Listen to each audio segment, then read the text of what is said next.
I have pressed the side seams. You should keep spreading out the lining to make sure the seam is even when you do it. Part of the seam allowance of the central seam on the lining, with a bone sewn onto it, has a zipper next to it. I will sew it to the zipper tape by hand. There is no way of getting there with the sewing machine now. And now, let us work on the slit at the bottom of the dress. To prevent the lining from pulling on the slit of the dress, I put it onto the face with a 0.5 centimeter shift upwards. I shift the lining upwards and secure it with a pin to fix the seam in place. Then, I remove the paper backing from the fusible web at the bottom of the face part of the back of the dress. I need to make a neat triangle. I take the bottom point of the slit and fold it diagonally so as to form a corner aligning the raw edge of the slit with the bottom edge of the dress.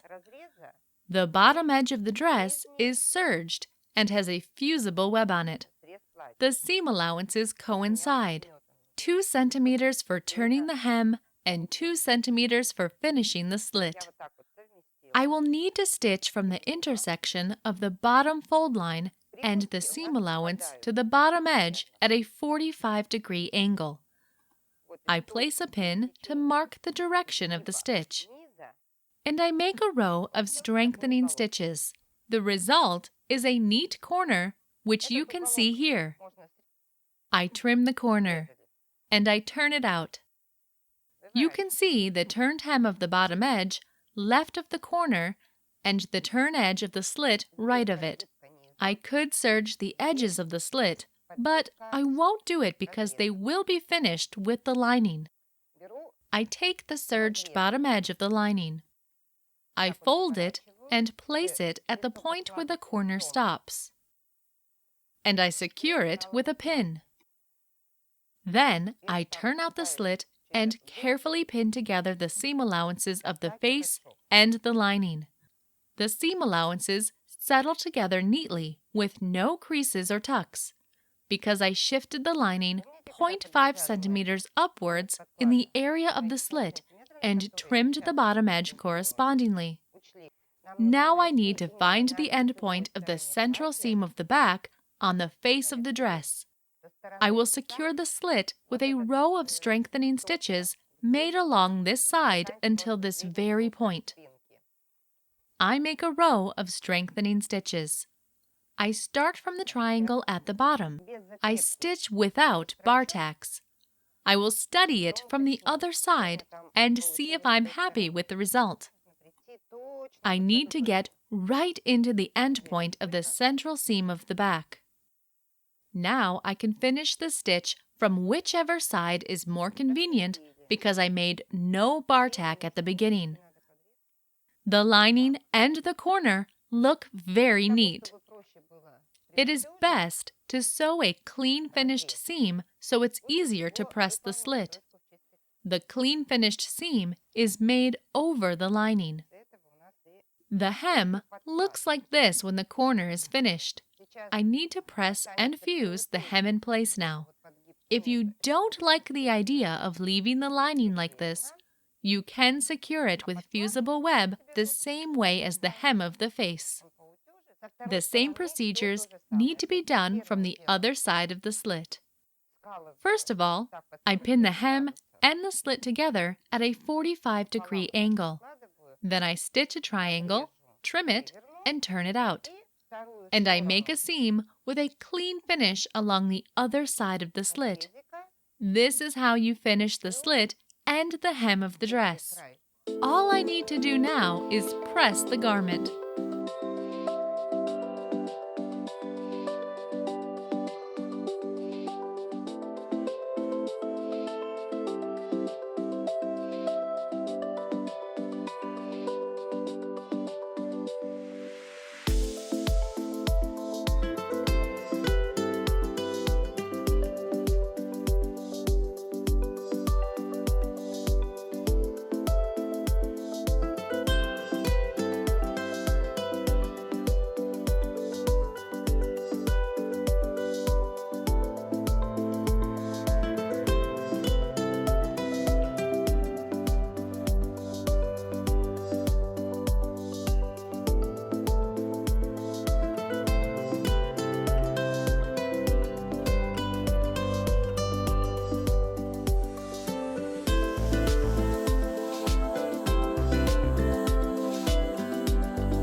The slit of the dress is fully finished.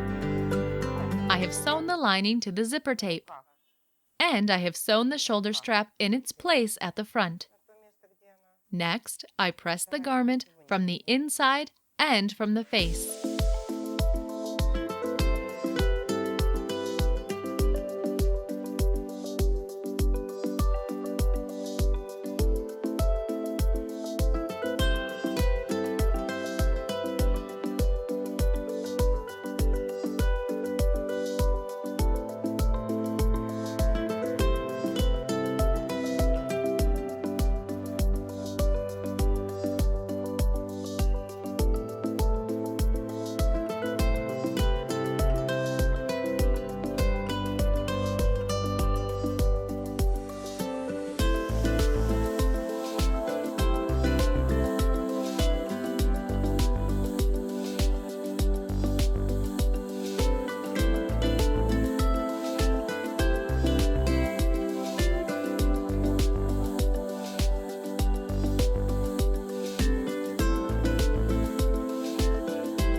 The slit looks very neat, and so does the hem. The zipper works great, and the shoulder strap is in place. That is it! The dress is ready! And to make it even more beautiful, I have put a lovely brooch on the shoulder strap.